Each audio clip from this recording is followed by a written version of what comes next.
Olá, uma vez mais aqui estamos com o nosso programa Mediunidade Hoje, através da TV Mundo Maior. Como sempre, o nosso abraço carinhoso, a nossa gratidão pelo seu prestígio ao nosso programa e de resto a toda a programação da TV.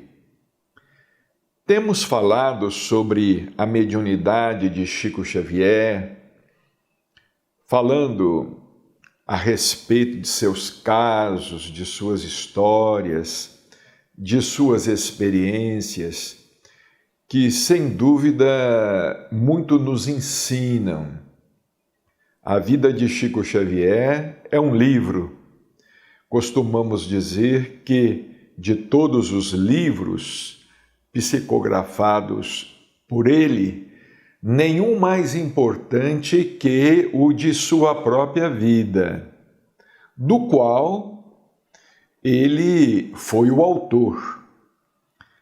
A autoria não pertenceu a nenhum espírito, nem mesmo a Emmanuel. A autoria da vida de Chico Xavier, do livro de Chico Xavier, de sua vida, é dele mesmo.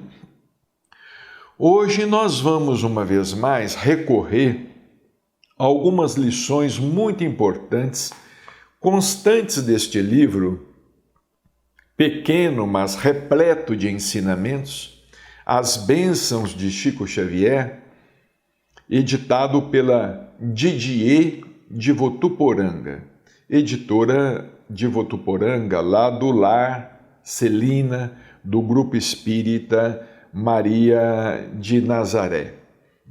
Neste livro, nós reunimos muitas histórias, muitas frases, muitos ditos de Chico Xavier, algumas preleções feitas por ele à sombra do abacateiro. Este livro, conforme já falamos, poderia até ter sido chamado Chico Xavier, A Sombra do Abacateiro 2, porque muitas lições inéditas transmitidas lá no abacateiro aqui estão. Mas vamos hoje ver alguns fatos mediúnicos, algumas histórias muito interessantes. Interessante isso daqui. Chico nunca precisou de relógio para saber das horas. Realmente, ele não usava relógio, nem de pulso, nem de bolso. Não havia relógio lá no salão do centro. Certa madrugada, quase ao término das atividades do Grupo Espírita da Prece, alguém perguntou as horas a um amigo. Antes, porém, que ele respondesse, Chico disse: são 10 minutos para as 4 da manhã. Vejamos bem. Madrugada, a reunião estava terminando, Chico disse sem consultar relógio algum: são 10 minutos para as 4 da manhã. Surpreso, o companheiro que portava diminuto relógio de pulso confirmou, questionando em seguida ao médium sobre o seu espantoso acerto. Sorrindo, Chico respondeu matreiro: meu filho, foi um simples palpite. E arrematou sorrindo ainda mais: mas não me perguntem sobre bilhete de loteria, pois compro sempre e nunca ganhei. Então o Chico era assim, alegre, descontraído. Ele disse, não, foi um simples palpite, mas ele acertou em cima, 3:50 da manhã. E arrematou, né? Mas vocês não me perguntem sobre bilhete de loteria, não, pois eu compro sempre e nunca ganhei. Ele falava que comprava bilhete de loteria pelo menos uma vez por ano para homenagear o seu pai. Porque o seu pai, o senhor João Cândido Xavier, era cambista. Ele era vendedor de bilhetes de loteria. E ele viajava muito ali pelos arredores de Pedro Leopoldo para tentar vender os bilhetes. Era assim que ele sustentava a família, não é? Então diz o Chico que muitas vezes o pai dele voltava daquelas viagens, voltava desanimado, dizendo o seguinte, não vendi nada. Hoje eu não consegui vender quase nada. Às vezes vendia uma fração, 2 frações do bilhete, mas não vendia o bilhete inteiro. Então o Chico, pensando nas dificuldades do pai, que era vendedor de bilhetes de loteria, que tinha uma família para criar, ele dizia, olha, pelo menos uma vez por ano, para homenagear o meu pai, eu compro um bilhete de loteria, mas nunca ganhei. E como de fato nunca ganhou. Chico nos disse certa feita, nos primeiros tempos da mediunidade, conversando com os amigos, eu às vezes podia ver do que é que eles haveriam de morrer. Então Chico tinha essa faculdade, ele contava que nos primeiros anos, nos primeiros tempos, quando ele conversava com algum amigo, ele percebia do que é que o amigo haveria de desencarnar. De que doença, se por uma doença, ou talvez um acidente qualquer. E diz o Chico, então eu sofria muito, porque conseguia enxergar a doença por dentro deles, sem que nada pudesse dizer. Ele não podia interferir. Ele não podia interferir naquela situação kármica.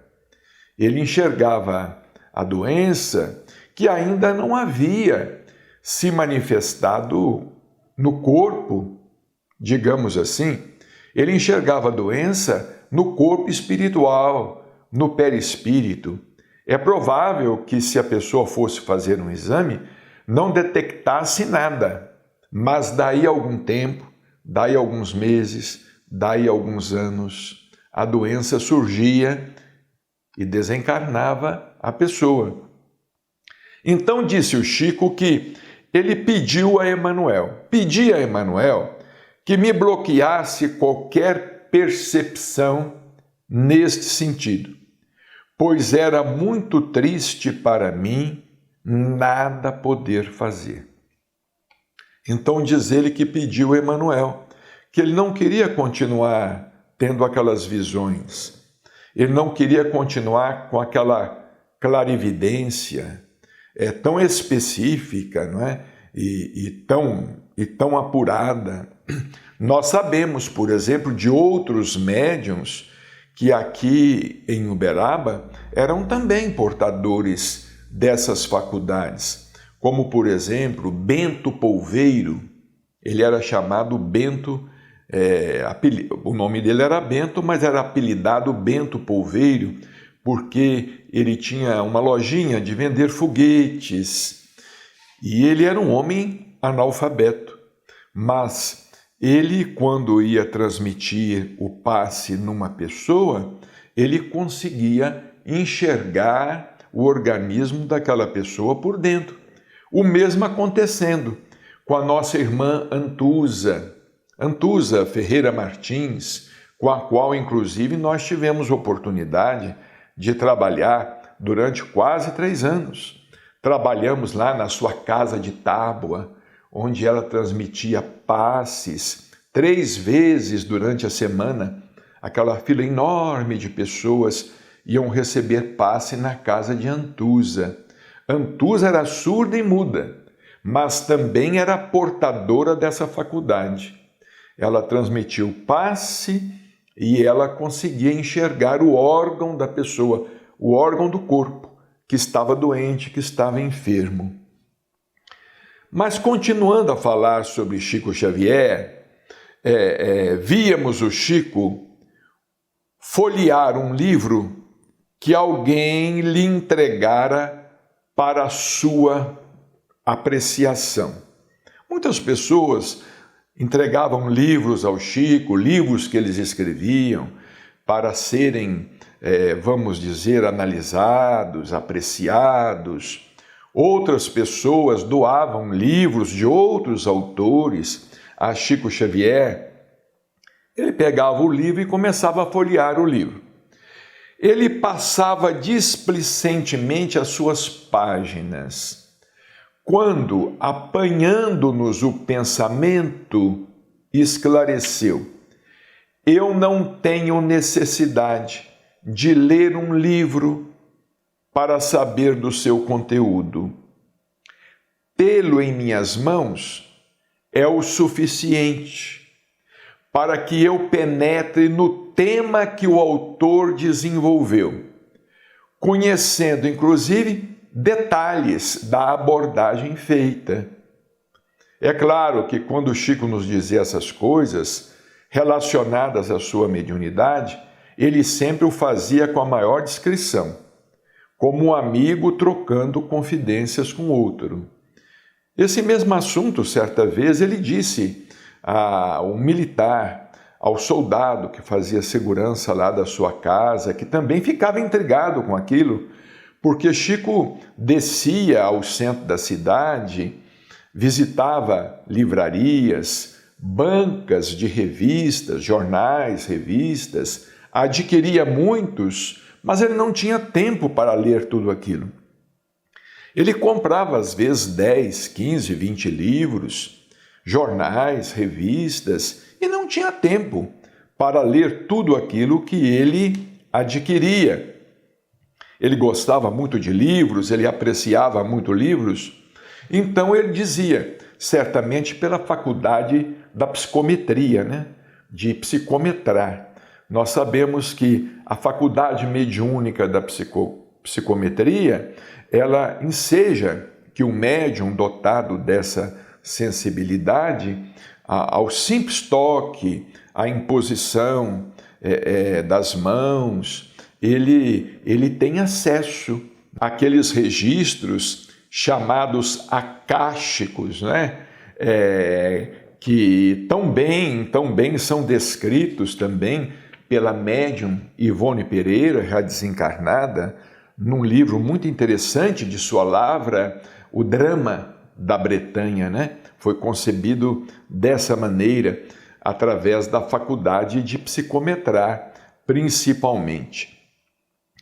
Chico, continuando com as suas histórias, que nós íamos escrevendo, colecionando, anotando, uma senhora, companheira de ideal, não sabia como proceder. Essa história é muito interessante. Uma senhora idosa, eu me recordo, não sabia como proceder para organizar um grupo mediúnico na instituição que presidia. Ela era presidente de um grupo espírita e queria organizar uma tarefa mediúnica. Era tanta gente que ela não sabia como fazer. Eram muitos os candidatos a médium. Aflita, indagou do Chico como deveria, sem ferir suscetibilidades, efetuar a triagem dos que deveriam integrar o grupo em formação. Ela perguntou ao Chico: Chico, eu não sei o que eu vou fazer. É tanta gente que quer participar, eu tenho medo de fazer escolher um, deixar o outro, eu vou humilhar, eu vou cometer alguma injustiça. Como é que eu devo proceder para escolher os companheiros que possam integrar o grupo mediúnico da nossa casa. Aí o Chico, com a sua sabedoria, disse o seguinte: ora, minha irmã, respondeu o Chico, é muito simples, você faça a reunião com os que sobrarem. Olha a perspicácia de Chico Xavier, não é? Faça a reunião com os que sobrarem. Porque Chico sabia que, com o tempo, muitos iriam se afastar.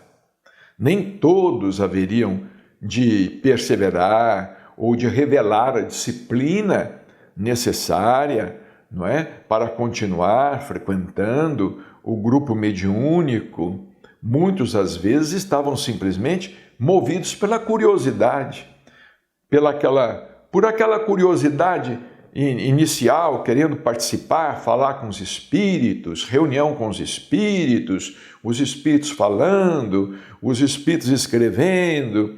O Chico disse assim: não, faz a reunião com os que sobrarem, porque no fim realmente sobram poucos, né? Os que perseveram, né? Lá às vezes de 30, 40, 50, acabam sobrando lá, como diz o doutor Inácio, né? Uma meia dúzia de 6 e olhe lá, às vezes é uma meia dúzia de 3.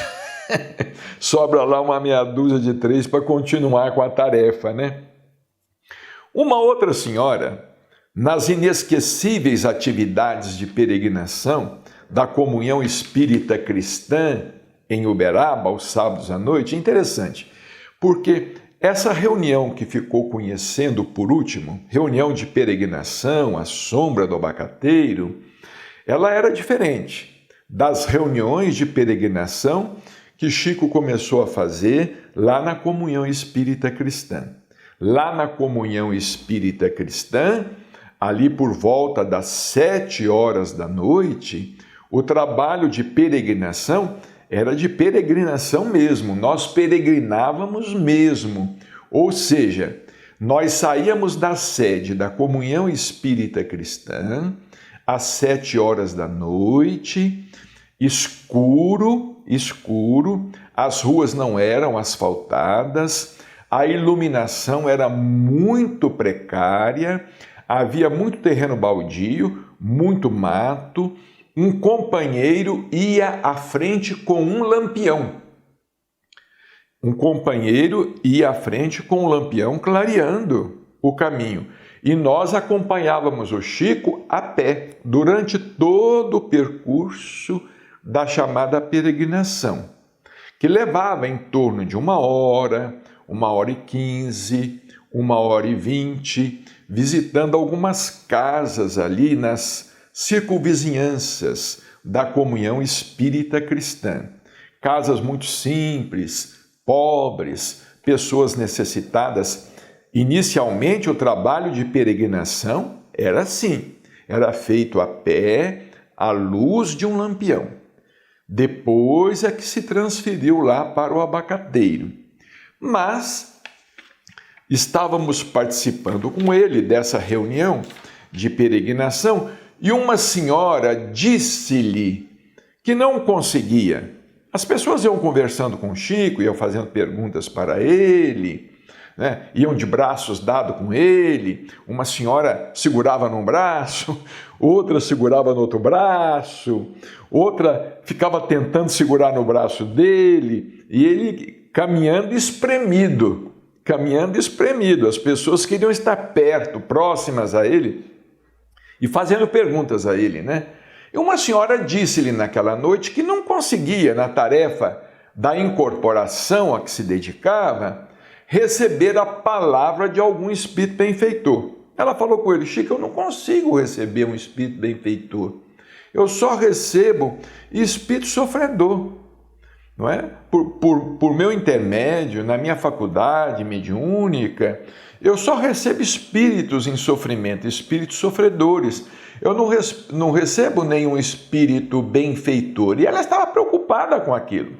Ela tinha vontade de receber um espírito benfeitor, né? E ela perguntou, não é? Ela perguntou: será que eu estou com algum problema obsessivo? Eu só recebo espíritos obsessores? Ela perguntou ao Chico. Aí o Chico respondeu assim, ele parou por uns momentos, sorriu e disse a ela assim: não, minha irmã, você está muito bem. Você está com aqueles que Jesus escolheu para morrer com ele na cruz. Você está muito bem. Não se preocupe. Você não está com um problema obsessivo na mediunidade, porque não recebe um espírito benfeitor, orientador. Você está muito bem. E o assunto morreu ali, não é? Porque ante aquela resposta, você está muito bem. Você está com aqueles que Jesus escolheu para morrer com ele na cruz. Ou seja, os dois ladrões, não é? Que eram irmãos sofredores, não é? Dimas e Gestas. E ali o assunto havia acabado. Ora, eram lições e lições durante toda a peregrinação. É uma pena que, na época, ninguém dispunha de um gravador. Se bem que se o Chico visse algum gravador acionado, ele não falava, ele parava de falar. Ele não gostava que a sua voz fosse gravada, ele não sabia para que aquela gravação, como aquela gravação seria utilizada. Ele que já havia sido vítima tantas e tantas vezes de repórteres e de jornalistas, desde Pedro Leopoldo. Então, quando ele via um gravador acionado, ele não falava, né? Mas uma pena mesmo que nós não tivéssemos ali um gravador escondido. Não é? Ou possivelmente escondido, porque ninguém escondia nada do Chico, mas possivelmente escondido para gravar tudo o que ele falava. Era só lição, só ensinamento, era só lição. Uma vez, um conhecido ator de teatro, foi até eu me lembro quem era, o Paulo Figueiredo, ator de teatro, televisão, recém-convertido à doutrina, aproximou-se do Chico e expôs a ele a sua preocupação. Ele visitou o Chico lá na comunhão e se aproximou do Chico e falou: olha, Chico, eu estou efetuando palestras na casa espírita. Ele havia começado a frequentar um centro, né? Mas ele estava experimentando um grande conflito. Ele disse assim: eu não consigo fazer o que falo. Não conseguia fazer o que dizia e estava prestes a deixar os comentários evangélicos. Fixando-o com ternura, Chico lhe perguntou. Ele falou para o Chico: ó, Chico, eu fui convidado no centro para falar, mas eu estou num conflito muito grande, porque eu não consigo fazer o que eu falo. A gente fala muito mais do que faz, né? Ou fala bem melhor, ou fala no melhor do que faz, né? Às vezes a gente fala em torno do melhor e não faz o melhor. A gente faz o menos bom, vamos dizer assim, né? E ele estava com esse drama. Aí o Chico foi perguntado por ele se ele devia parar de falar. Aí o Chico respondeu assim: Emanuel está me pedindo para lhe perguntar se você plantou o feijão que você comeu. Olha a sabedoria de Emanuel. Escuta, você plantou o feijão que você comeu? Não, Chico, não plantei, redarguiu o amigo, certamente na tentativa de aprender a lição, né?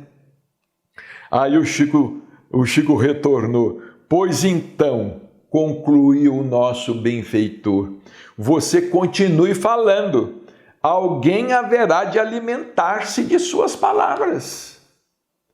Continue falando, alguém há de alimentar-se de suas palavras. Você come o feijão que você não planta, é o outro que planta e você come. Continue falando, continue plantando, outros vão se alimentar de suas palavras, né? Paulo Figueiredo, na época, deu um sorriso, sorriu assim meio maroto, meio sem graça, mas todos nós compreendemos a lição, não é? Realmente, nós não plantamos o feijão que comemos. Muita paz e até o nosso próximo encontro.